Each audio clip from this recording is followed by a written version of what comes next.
Adobe ইলাস্ট্রেটরে pen tool ব্যবহার সংক্রান্ত এই এপিসোডে তোমাদেরকে আমি আবার স্বাগত জানাচ্ছি। তো আমরা পেন টুলের সাহায্যে বিভিন্ন শেপ বা টাইপোগ্রাফি একটা অন্যরকম মাত্রায় নিয়ে যেতে পারি।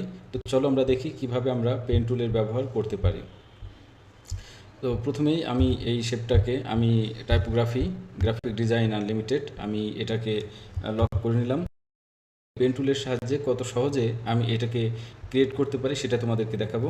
তো পেন টুল অ্যাক্টিভ করার জন্য আমরা কিবোর্ডে পি চাপ দিতে পারি, অথবা আমাদের যে টুলস বক্স আছে সেখানে এই যে পেন টুল, এই পেন টুলটাকে আমরা সিলেক্ট করে নিলাম। দেখো আমি খুবই অল্প পরিমাণ কিছু পয়েন্টার বা কিছু অ্যাঙ্কর পয়েন্টের সাহায্যে আমি এই ডিজাইনটা করব।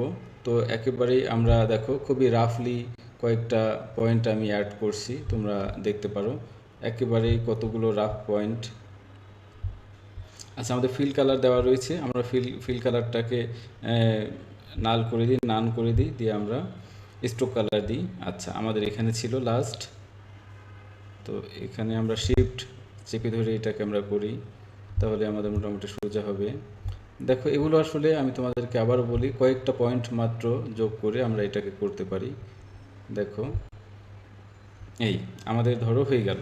এখন আমরা কিভাবে এটাকে এডিট করব, দেখো আমরা এডিট করতে হলে আমাদের এখানে direct selection tool, pen tool এবং ডাইরেক্ট সিলেকশন টুল একে অপরের পরিপূরক। আমরা এই দুটো ব্যবহার করে কিভাবে দেখো এটা এডিট করতে পারি। আমরা ডাইরেক্ট সিলেকশন টুল এখান থেকে টুল বক্স থেকে সিলেক্ট করি, অথবা কিবোর্ডের এ প্রেস করে ডাইরেক্ট সিলেকশন টুল অ্যাক্টিভ করে নিলাম, নিয়ে আমরা এই পয়েন্টটাকে হিট করলাম। দেখো আমাদের এখানে convert selected anchor points two smooth point আমরা এটা করে নিলাম।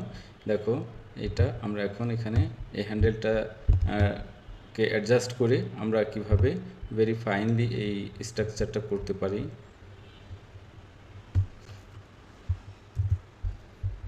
এখানে সিমিলারলি এই হ্যান্ডেলটাকে আমি টান দেব, টান দিয়ে আমি এখানে নিয়ে আসব। দেখো ঠিকভাবে এই এই পয়েন্টটা আমরা ক্লিক করলাম, ডাইরেক্ট সিলেকশন টুল সিলেক্ট থাকা অবস্থায় আমরা স্মুথ পয়েন্ট দিলাম, এখানে আমাদের কতগুলো হ্যান্ডেল তৈরি হয়ে গেল।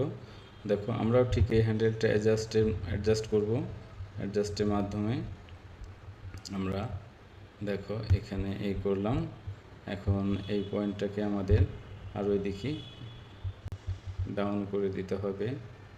দেখো এই হয়ে গেল। আমরা একটু জুম করে নিই, জুম করে নিলে আমাদের কাজ করতে সুবিধা হবে। ডাইরেক্ট সিলেকশন টুল দিয়ে আমরা এই পয়েন্টটা ক্লিক করলাম, আমরা এখানে নিয়ে আসি। ঠিক সিমিলারলি আমরা এই পয়েন্টটাকে এখানে নিয়ে আসি, আমরা জুম আউট করি, জুম আউট করে আমরা ছোট করে নিয়ে আসি। ডাইরেক্ট সিলেকশন টুল সিলেক্ট থাকা অবস্থায় এই পয়েন্টে ক্লিক করি, স্মুথ পয়েন্টে কনভার্ট করি। আমরা ঠিক এই হ্যান্ডেলটাকে আমরা অ্যাডজাস্ট করব, এই হ্যান্ডেলটাকে আমরা অ্যাডজাস্ট করব এইভাবে।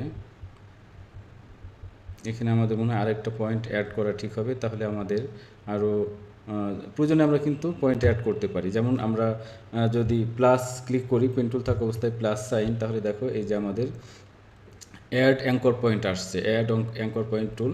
এখানে আমরা আরেকটা পয়েন্ট ক্রিয়েট করি, তাহলে আমাদের আরও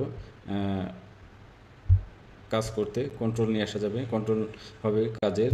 আমরা জেড প্রেস করে জুম করে এটাকে আমরা একটু জুম ইন করি, জুম ইন করে ডাইরেক্ট সিলেকশন টুল দিয়ে একইভাবে আমরা এটাকে অ্যাডজাস্ট করি।